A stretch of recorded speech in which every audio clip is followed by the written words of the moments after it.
আন্তর্জাতিক সম্প্রদায়, জাতিসংঘ বাংলাদেশের জনগণের পক্ষে।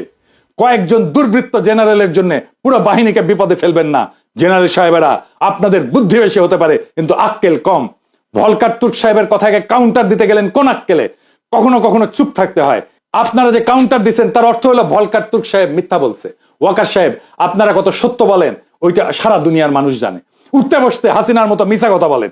একটা এপিসোড লিখছিলাম ওয়াকারের যত মিছা কথা, 11টা মিছা কথা আইডেন্টিফাই করছিলাম, পরে আর দেই নাই। নেহাত মায়া কইরা, হাটের রুগী তো এত চাপ দেওয়া ঠিক হবে না। আঙ্গুল তুলে সাবধান করছিলেন না?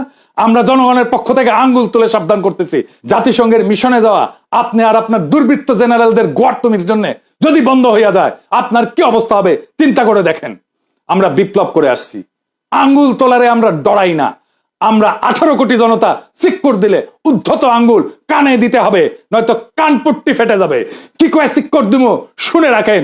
ইনকিলাব জিন্দাবাদ।